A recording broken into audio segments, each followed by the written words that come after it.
Jashodanandana Brajajanarandana Jashodanandana Brajajanarandana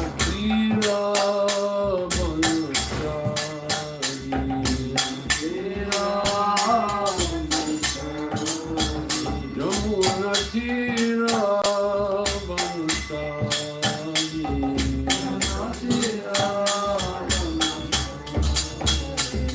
Hare Krishna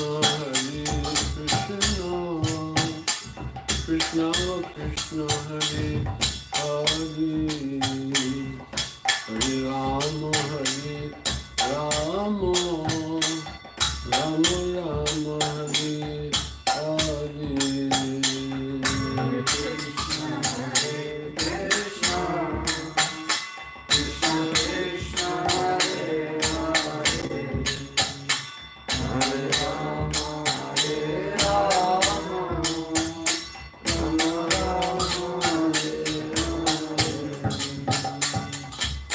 Krishna Hare Krishna Krishna Krishna Hare Hare Hare Rama Rama Rama Hare Hare Krishna Hare Krishna Krishna Krishna Hare Hare Hare Rama Rama Rama Hare Hare Hare Krishna Krishna Krishna Hare Hare Hare Rama Rama Rama Hare Hare Krishna Hare Krishna Krishna Krishna Hare Hare Hare Rama Rama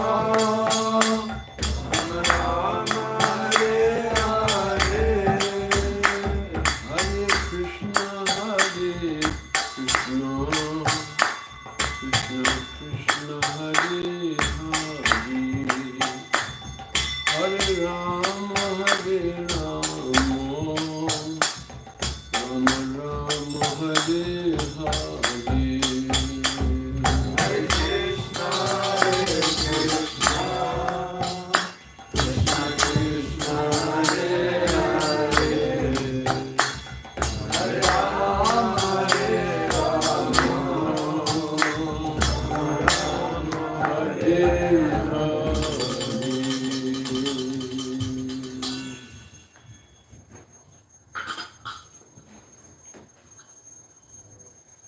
Om Namo Bhagavate Vasudevaya.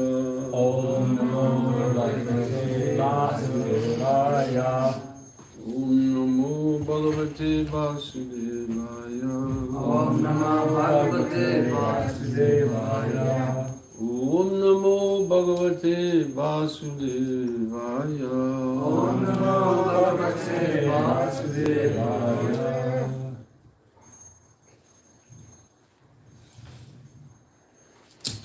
So,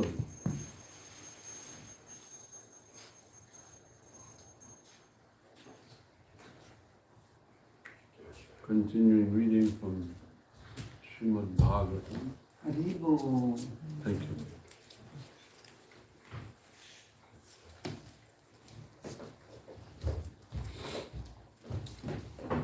This is the 9th canto, chapter 9.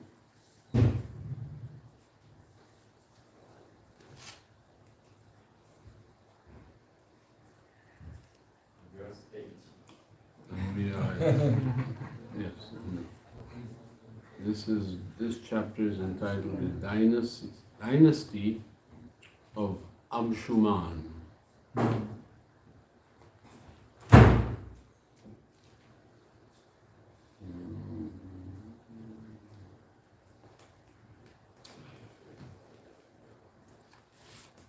I just want to read the previous two verses. before we begin 18. So text 16 and 17 is described that Bhagirath had a son named Shruta, whose son was Nabha. This son was different from the Nabha previously described. Nabha had a son named Sindhu Dweep, and from him, Sindhu Dweep, came Ayutayu.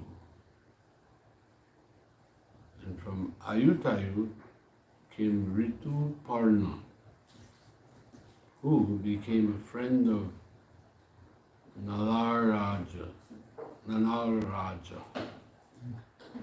Ritu Parna taught Nalaraja the art of gambling, and Nalaraja gave Ritu Parna lessons in controlling and maintaining horses.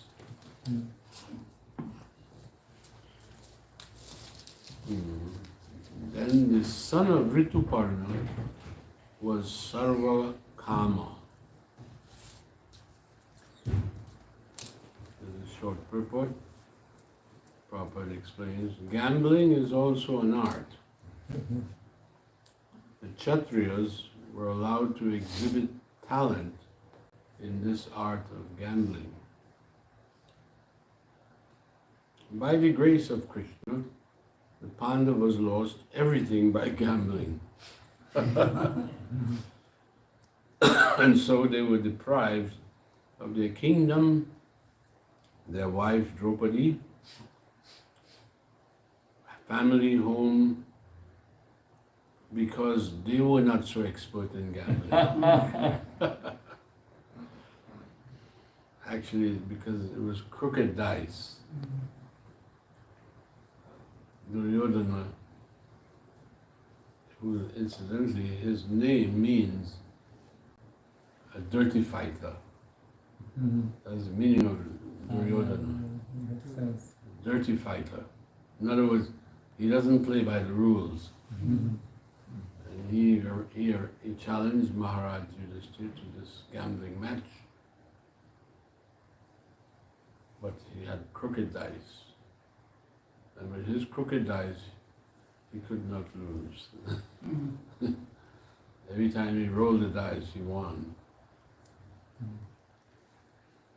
And got to the point where every time he lost, he would offer something more as collateral. And finally, he lost the whole kingdom.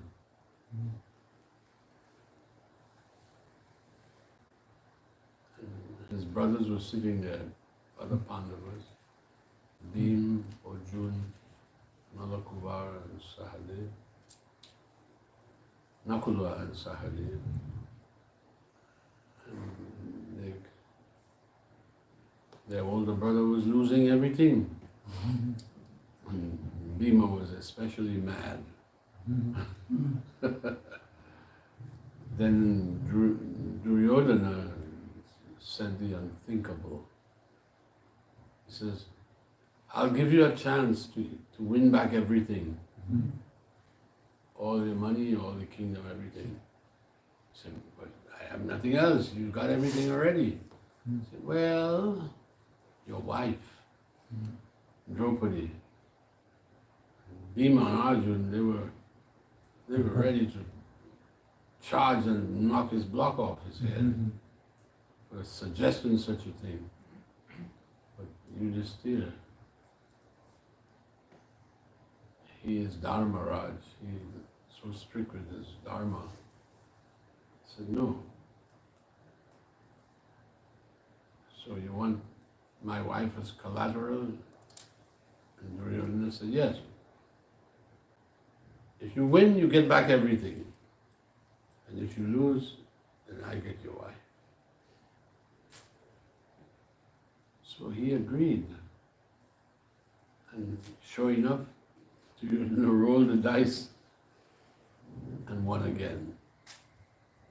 there was no chance for Yudhishthira to win there. But Prabhupada says here,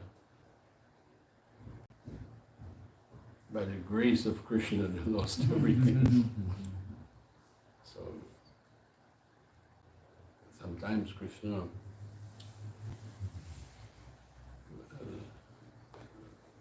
take away everything with the body. And that is His mercy. The devotee sees it as His mercy. Prabhupada, he told us that his business, he had pharmaceutical business, was doing really good. And even one astrologer said, oh, you can become as rich as the Birlas, richest family in India. You will be so successful. It's written in your hands. So Prabhupada said, everything seemed like it's going to be good. And then Krishna pulled the rug out from underneath him. Lost the whole business. Everything went. And he said, I was wondering, why is Krishna doing this to me? I am his devotee. Prabhupada said, I never stopped worshipping Krishna for my whole life. The godbrothers used to say, he's a Paka Vaishnava, Paka Grihastha. But business, everything, it crashed, he lost everything. So he said, I looked in the scriptures trying to see if I could get a reason, an answer. Why this is happening? And then he came upon a verse from Bhagavatam, Tattenu Kampam Shushavikshamano. Very nice verse. And Krishna says, when I especially favor somebody, I especially favor my devotee, and he has some little attachment, then my first business is to take away everything from him. So then he has no other course, no other thing but to surrender fully to me. When he saw that, Prabhupada said, I was terrified when I saw that verse. He is one, he took everything. And he's saying, that is my mercy. So he went to one of his godbrothers and he showed him the verse. He said, do you think this verse applies to me? And his godbrother said, definitely. Because you are such a good devotee. Krishna is bestowing his mercy on you, take away everything. He said, I used to think that I would make a lot of money and then I would preach. My Guru Maharaj, Bhaktisiddhanta, told me, upon the first meeting, you are an educated young man. Prabhupada went to school, got English education. Bhaktisiddhanta told him on the first meeting, why don't you preach the message of Chaitanya Mahaprabhu in the English language?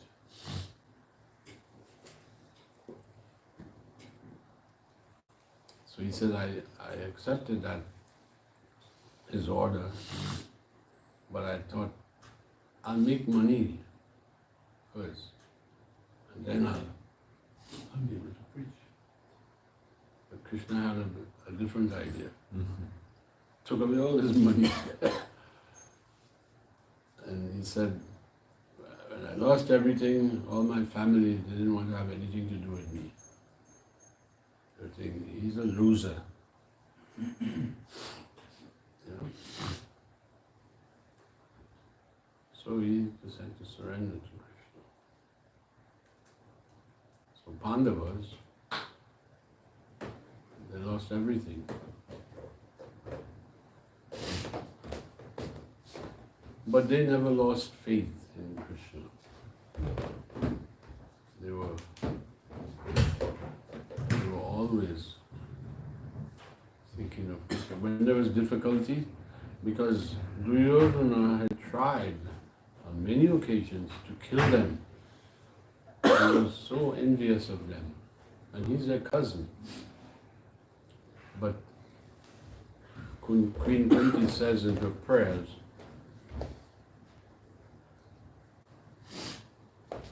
whenever there was danger, we would think of you and you would save us. She said this verse after the battle of Kurukshetra. Krishna, you know, the battle of Kurukshetra, everybody died on the battlefield except these 5 brothers.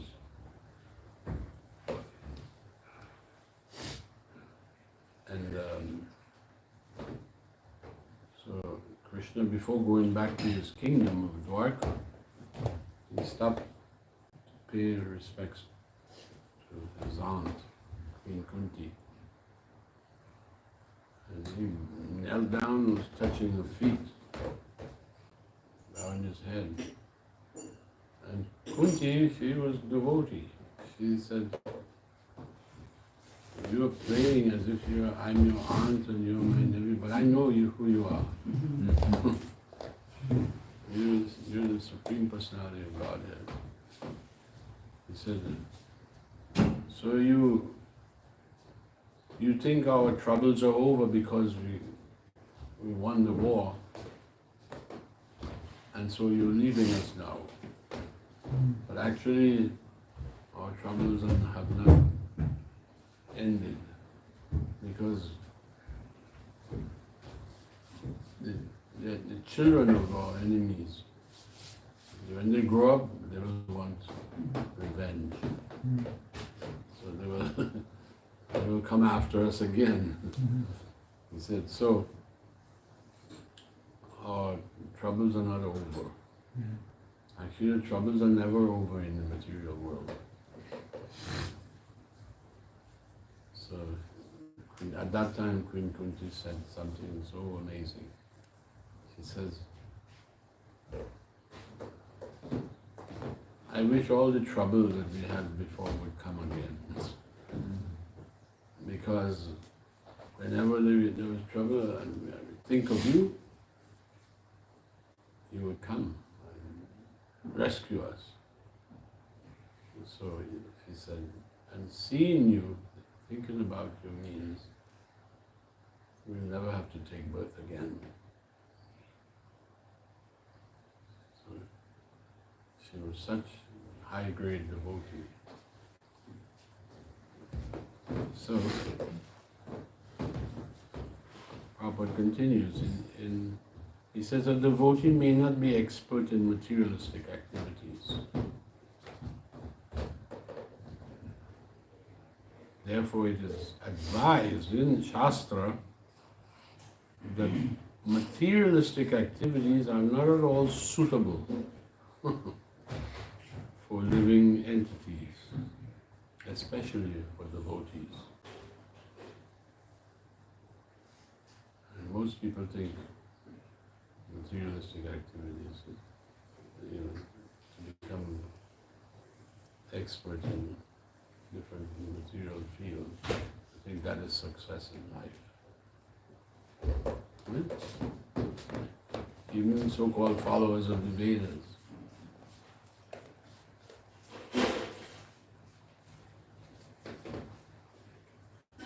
So a devotee should therefore be satisfied to eat whatever is sent as prasadam.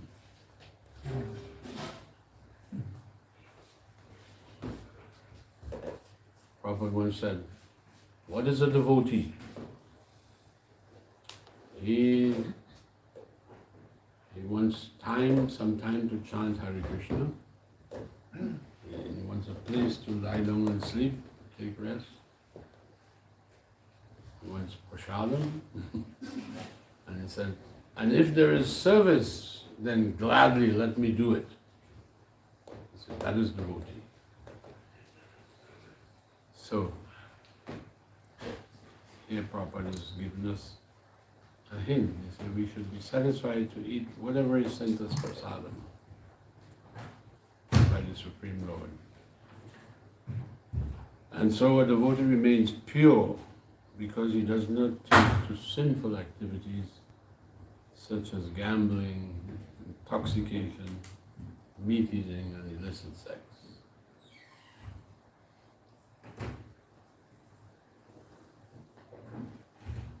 So, we begin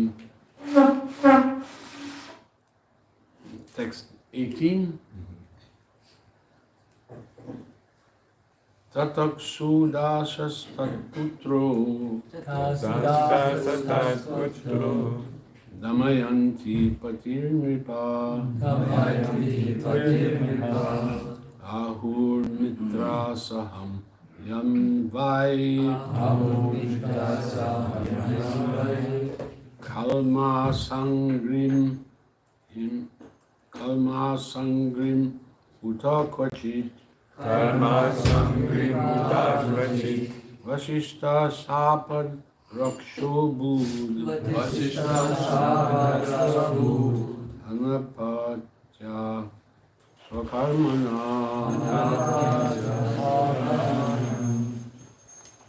Translation.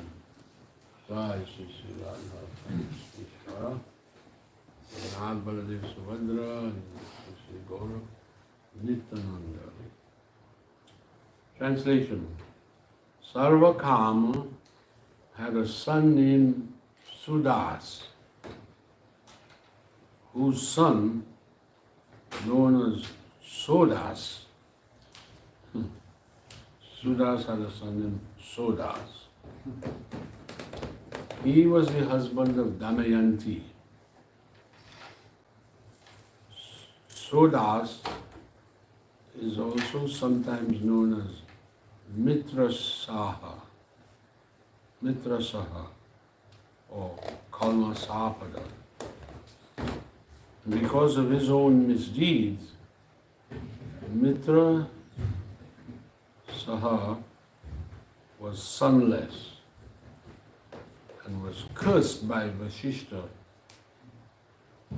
Muni to become a man-eater Rakshasa. He must have committed some offense. To be cursed like that. There's no purport. Text 19. Sri Rajovacha Rajovacha Kim Nimitto Guru Sapa Kim Nimito Guru Sapa Shodasasya Mahatmana Sodasasya Mahatmana Etad Viditum Ichchama Etadviditum Ichama Katyatam Na Raho Yadi. Katyatam Nadaho Yadi. So now back to King Parikshit, Rajovacha. King Parikshit said, O Sukadev Goswami, why did Vasishta, who was the spiritual master of Sodas, curse that great soul? I wish to know of this. If it is not a confidential matter, please describe it to me. Imagine being cursed by a spiritual master.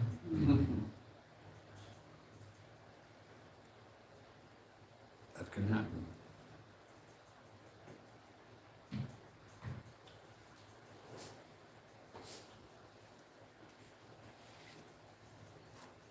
The Prophet said, Guru One meaning of guru is heavy. So Vaishishta was heavy. Text number 20 and 21. Sri Shuka Uvacha Sri Sukha Vacha Sodasho Migayam Kinchit Sudasasudhiyam kinchit Charan Raksho Jaganaha Charandakshu Jaganaha Mumocha Brataram Sota Mocha Brataram Sota Gatha Pratichikirshaya Gata Pratichikirshaya Sanchintayan Agam Ragya Sanchintayam Agam Ragya Sudarupo Darogrihe Sudarupa Dharogrihe Gurave Bhuktu Kamaya Gurave Bhaktu Kamaya Paktva Ninye Naramisham. Bhaktani Namisham. Translation. So now Shukadeva Goswami is going to answer Parikit's question. Shukadeva Goswami said, once Sodas went to live in the forest, where he killed a man-eater, a Rakshasa. He killed it. He went to live in the forest and he killed a Rakshasa. But he forgave and released the man-eater's brother. Killed one Rakshasa, but he let his brother live. That brother, however, decided to take revenge.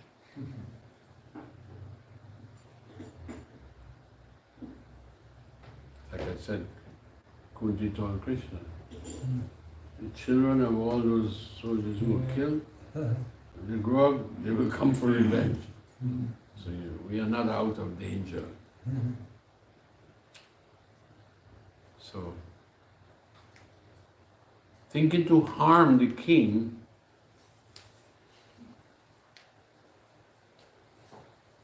king means, I guess, Sodas. He became the cook at the king's house. Just see.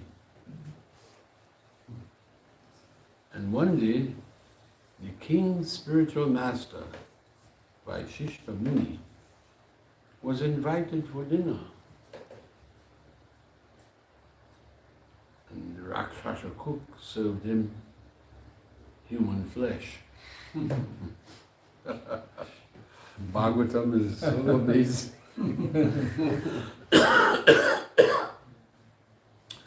Still no purport.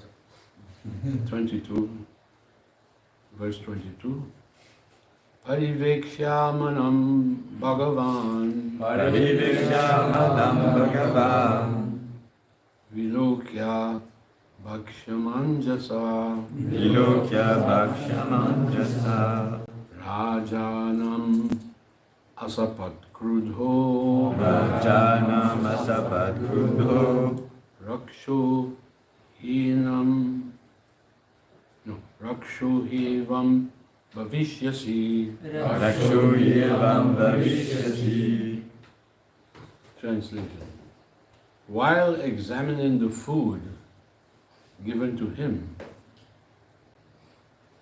it's good to always examine the food.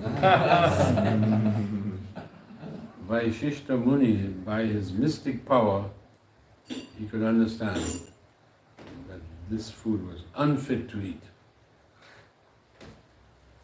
because it was the flesh, human flesh.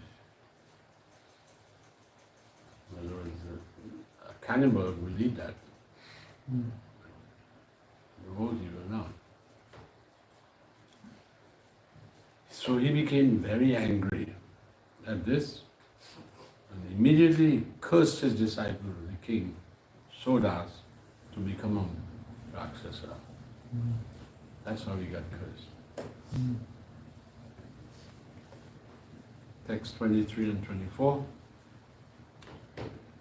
Raksha kritam tad viditva Rakshakritam tad viditva chakri dvadasha varshikam Chakritvadasavashikam Sopyapon jalim advaya Sopya Punjalimadaya Gurum saptum samudhyata Guru Saptum Samudhyata Varito madayantyapo Varito Madayantyaho Rushati padayojaho Rushati Padayojaho Dishakam avanim sarvam Shakam Avanim Sarvam Pashyan jiva mayan ripa. Prashanjiva Mayam Translation. When Vasishta Muni understood that the human flesh had been served by the Rakshasa, the cook, not by the king, but he had already cursed the king. He undertook 12 years of austerities. That is called prayashchita, atonement. He realized I'd done something wrong. So he took 12 years of austerity to cleanse himself for having cursed the faultless king, his disciple.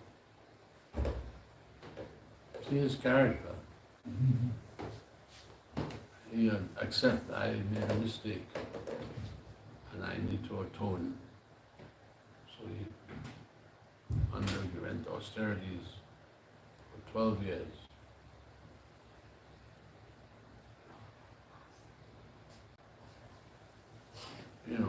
Bhagavatam teaches us that, we cannot just do anything and think we'll get away with it. There will be consequences for you and me, for everyone. There's always consequences. So people this time, like Vashishta, he understood. I did something wrong. I cursed a faultless person. I guess he couldn't pull back the curse. Sometimes you hear that they can take it back. It's like Parikshit Maharaj. He was cursed to die in 7 days. Sometimes I've heard some sannyasi say, he could have counteracted that curse. But instead he accepted it. He said, this must be the will of the Lord. So let it be. And he decided to give up the kingdom, take off all his royal robes, crown and everything. And just in his copings, he walked out of the kingdom. He installed his eldest son on the throne and he gave it up. Such examples are incredible. See how noble of character the kings had. So, Vasishta Muni, he undertook some 12 years of austerity. Meanwhile, King Sodas, his disciple, took water, Achman, and chanted the Shapa mantra. He was preparing to curse his guru back, to curse Vasishta, but his wife, the king's wife, Madayanti,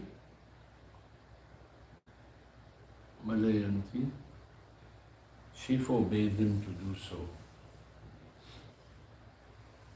She was the better half. So you can't curse your guru. No?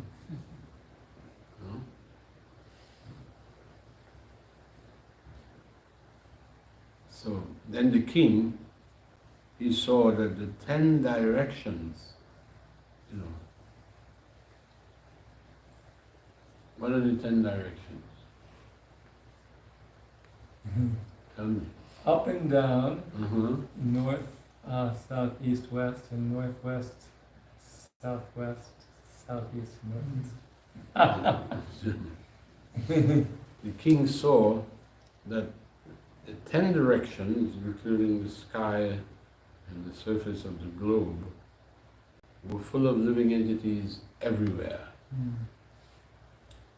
Still, Prabhupada gives no purport. Text 25. Rakshasam bhavam apana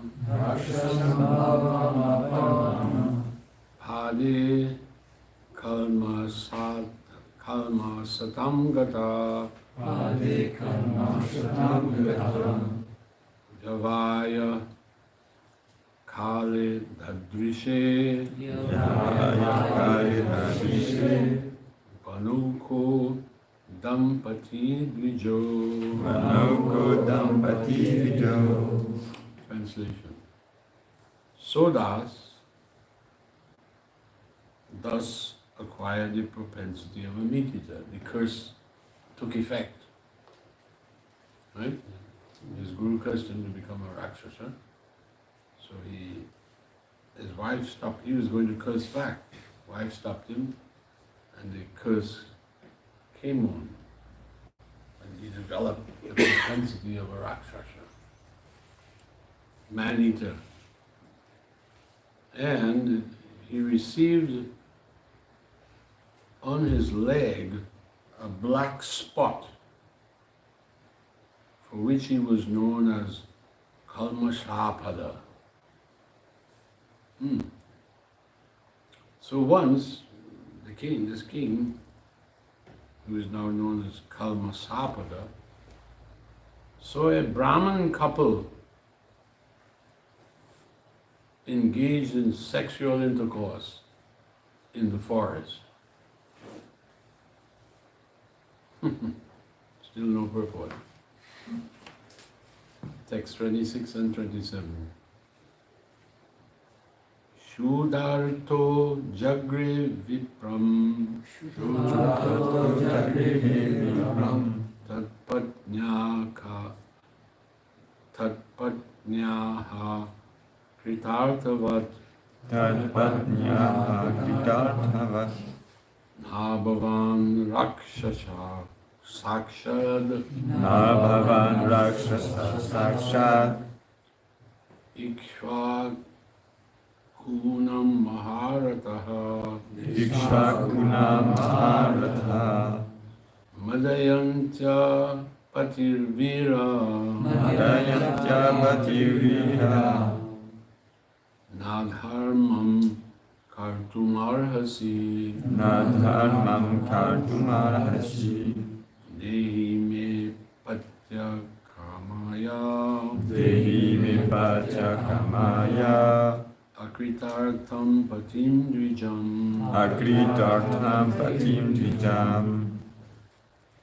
Translation. Being influenced by the propensity of a Rakshasa and being very hungry,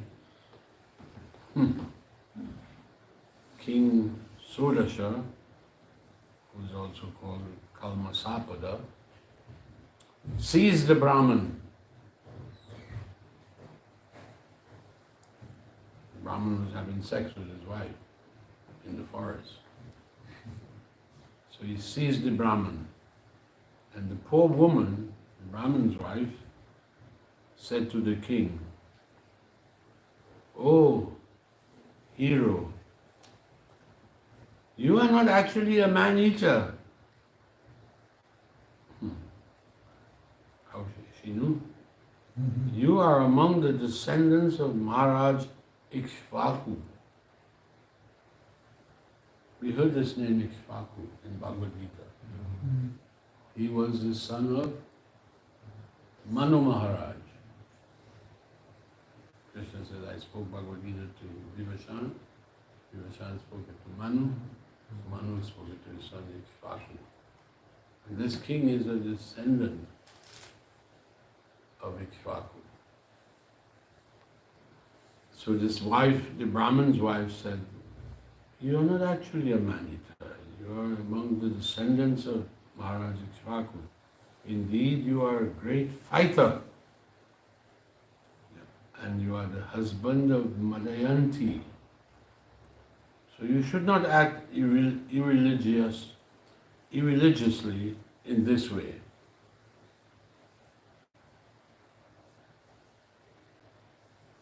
In other words, don't kill my husband. You see, I desire to have a son.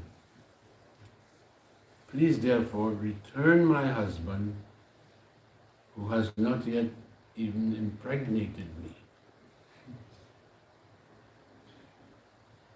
Still, no purport. Text 28. Dehoyam manusho rajan Dehoyam manusho rajan purushasya kilartada Purushasya kilartada tasmad asya vadu vira Tasmadasya vadovira sarvartha vada uchate. Sarvartha vada uchate. So the wife of this Brahman continues speaking. "O king," she's calling him hero. "O hero, this human body is meant for universal benefits. And if you kill this body untimely, you will kill all the benefits of human life." The sin of killing a Brahman has heavy consequences. Now Prabhupada gives a purport. Srila Narottam Das Thakur has sung Hari Hari Bipale Janama Goainu. Hari Hari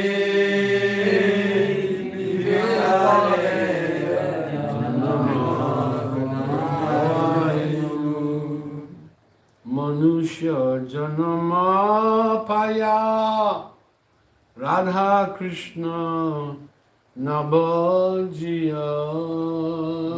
Manushya Janamaya Radha Krishna Nabhajiya.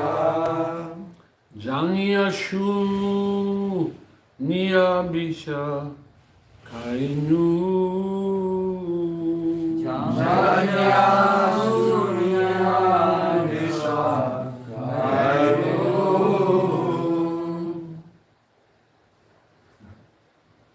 Incidentally, Jamuna Devi said, she asked Prabhupada once, "What is your favorite bhajan?" See, Prabhupada, even in the early days when Jamuna was new devotee, he was always, any little, I wouldn't even call it spare time, he would always take time out and sit with his harmonium and sing bhajans. There are incidentally recordings of these bhajans. They're like vintage. You know? And she heard Prabhupada singing so sweetly. She said she would sit outside his door on the steps, not wanting to disturb him, and just listen to him chant. And one day she asked him, "You're always singing these bhajans. What is your favorite one?" And Prabhupada said, "Hari Hari Bipade." So I learned this bhajan long, long ago. Before hearing that this was Prabhupada's favorite one, I liked it very much, reading the translation, and so I learned it by heart, and I've been singing it now for many, many, many years. See, Prabhupada is given a little explanation of this song. The body of a human being is extremely valuable because in this body one can understand the instructions of Krishna and attain the ultimate destination of the living entity.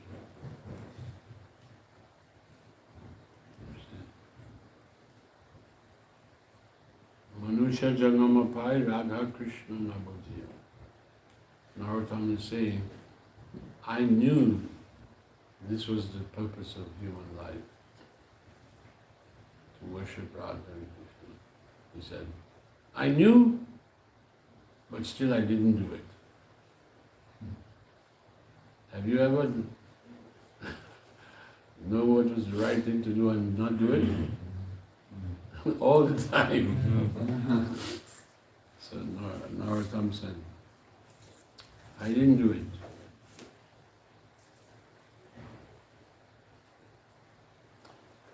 The living entity is within the material world to fulfill the mission of going back home, back to God.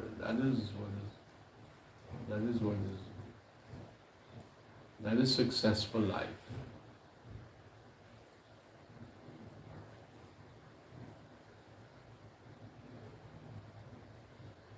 When I first came to America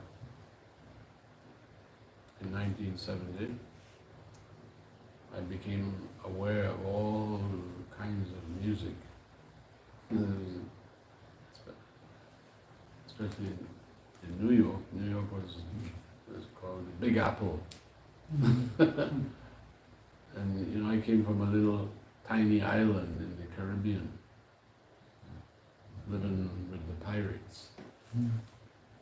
And anyway, I began to hear music from around the world. Music that would never be played on the radio in Trinidad. Of course, they cannot play everything.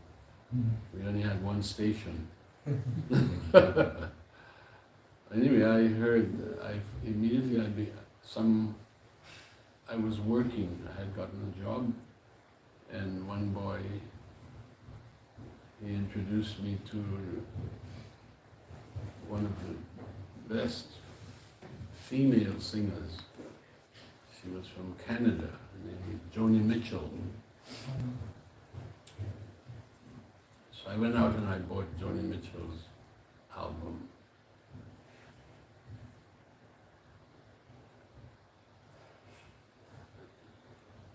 And then I still remember one of her lines in the song. In one song she says, there must be more to living than a mortgage and a lawn to mow. Poets are like that, they could, in a few words, say everything. So yeah, most people, Americans at that time thought this is success. You can have a house, to get a house, you got to take a loan, and you have mortgage payments to make. And they want to have a nice picket fence in front of their house and a lawn to mow. And Joni Mitchell said, there's got to be more than that. And it made me think there must be more than that. So I didn't have much ambition to be successful in the material world, because I saw that most people's conception of success was, to own a house, have a mortgage, and a loan to move. So Prabhupada is saying, no, human life is meant for going back to home, back to Godhead. That is the goal. That is successful life. But in the material world, one hankers for happiness. But because one does not know the ultimate goal, the ultimate destination, one changes body one after another, trying to be happy here, trying to be happy in the material world, wandering up and down in the universe in different species of life. 8,400,000. Mahaprabhu says, Brahmande Brahmite Punya Bhagavan Jeev, Guru Krishna Prasadikaya, Bhakti Lata Beach. One who is fortunate, he comes in touch with the Guru. He gets the seed of Bhakti Lata Beach. He gets to know what is the goal of life, what is the purpose of life. It's not, this body is not without a purpose.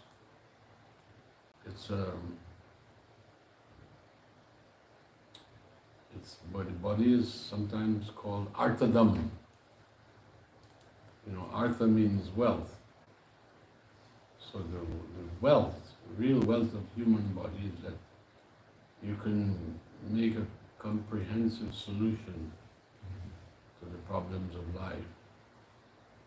You can get out of the material world, go back to home, back to Godhead. So Prabhupada says, however, if one gets the opportunity to possess a human form of body, in this body he can fulfill the four principles of Dharma, Artha, Kama and Moksha. And if one is properly regulated, he makes further progress. Moksha is liberation. That's not the end. You make further progress. After liberation, to engage in the service of Radha and Krishna. That's what Narottam says. It is meant, he knew, Narottam is Acharya. He knows the goal of life is to worship Radha and Krishna.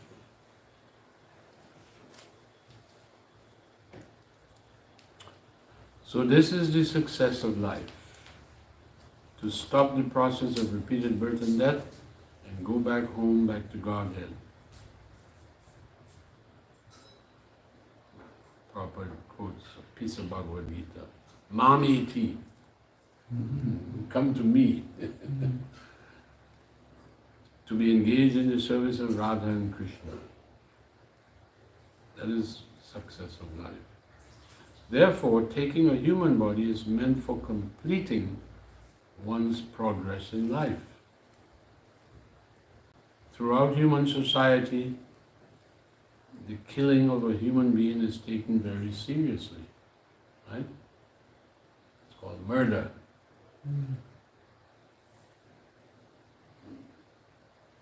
But hundreds and thousands of animals are killed in the slaughterhouse, and no one cares about that. The governments don't care about it.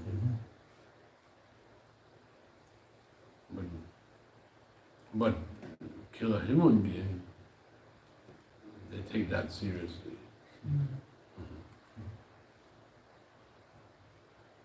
Once when Prabhupada was still here, actually there was a time in India and there were no such thing as slaughterhouses. Even during Prabhupada's time, killing animals, some people, Muslims especially, would kill goats and things, but never the cow. Still today, you go in cities sometimes, you see the cows walking in the streets peacefully. No one, people are careful. But during Prabhupada's time, when Indira Gandhi became Prime Minister, she sanctioned slaughterhouses. And all of a sudden, Prabhupada said there were beef shops started appearing all over India.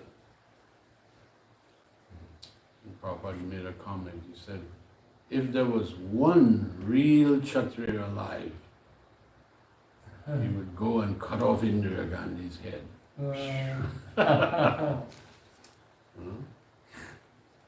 Anyway, she and her family had horrible deaths. Son. So, killing animals is a gross sin. There will be consequences. Prabhupada said, you'll never have peace in this world as long as you're killing all these animals. There will be consequences. There will be war. So, Prabhupada asked the question, why, he says, why the killing of human being is taken very seriously? Because the human form of body is extremely important in executing the mission of life.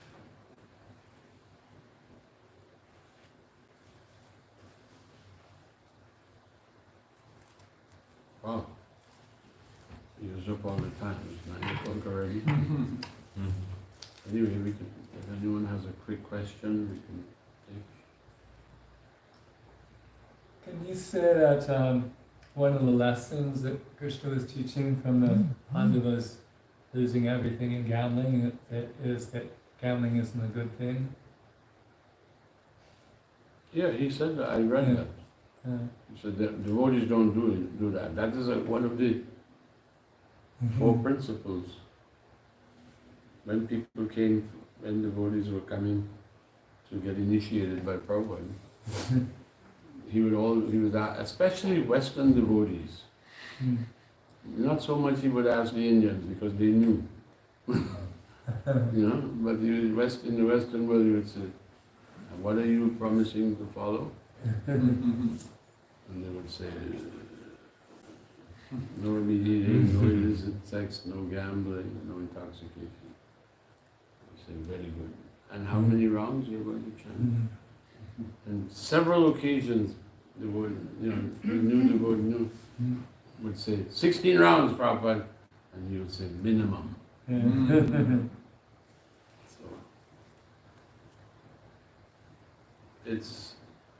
So gambling is, when I first come in touch with it, when I heard gambling, I thought, what is so wrong about that?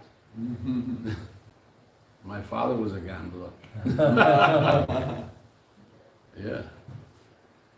My father was Chinese. Half Chinese, not whole Chinese, half. And I saw it. They love to gamble. They would gamble heavily. They would gamble away their restaurant, their house, everything. I saw from that time that it's really, it's addicting. They can't help themselves. And now in America there's gambling, what do you call them? Casinos. Casinos all over the country. You drive from one state to another, casinos. And who's running the casinos? The Native American Indians. And I saw that, I said, yeah, they want to get back. They want revenge. But they have no power to get revenge, so they set up casinos and the stupid Americans go and lose all their money. They think they're going to win, but it's designed to lose. When I was working, I knew there was one Jewish old man. He was retired. He was a retired truck driver, but he came to the company and they hired him to work. He was working under me. And we used to talk, and he told me every year he saves his money and goes to Las Vegas. He says, I save up $5,000 and I go to Las Vegas to gamble. And I thought, what an idiot. I said, you ever win anything? Once or twice I win a few $100, yeah. But you're losing 5,000 every year. And you can't see it, you know. So people don't know how bad it is, but it's one of the four, what you call, pillars of sinful life. We have to avoid it. So the example of Pandavas losing everything is there. Even though it was allowed for Kshatriyas to gamble, that's one of the things. If a Kshatriya is challenged, he has to accept it.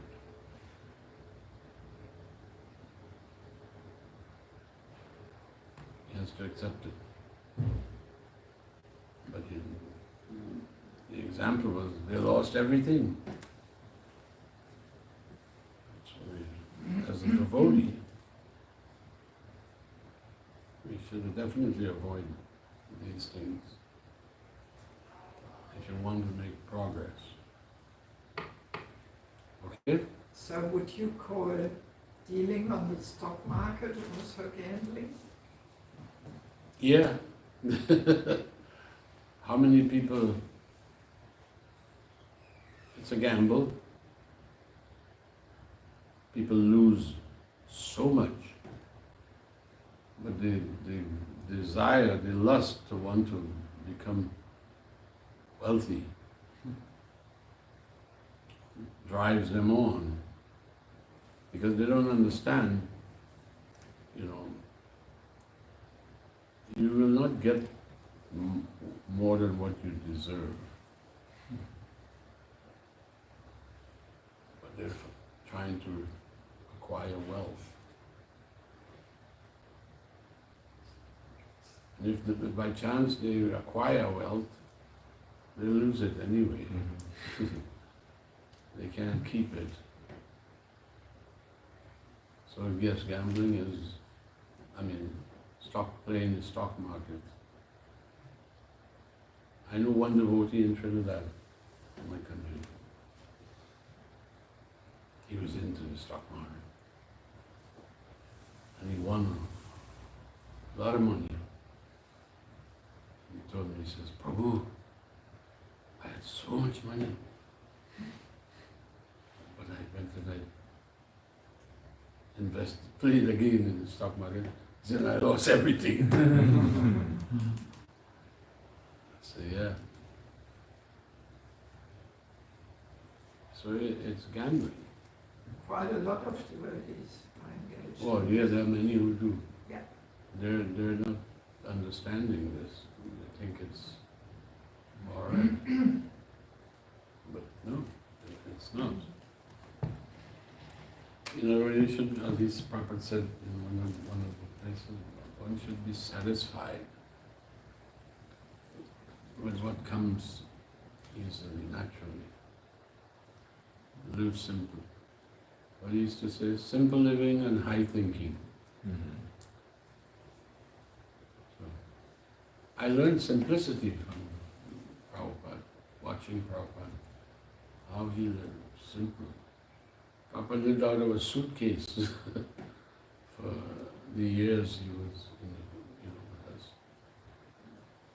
He had so many big buildings all around the world, temples. He wouldn't stay all the time. He would go for a little bit, few days, and then go to, and as a result, he was always living out of a suitcase. But he was very peaceful, satisfied.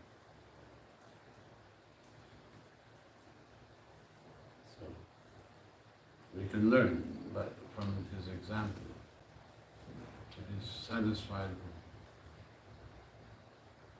But I say less is more.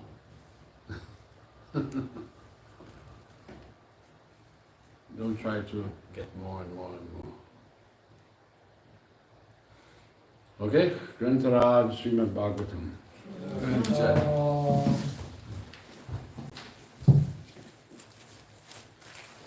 Agnideva from Ji Chan.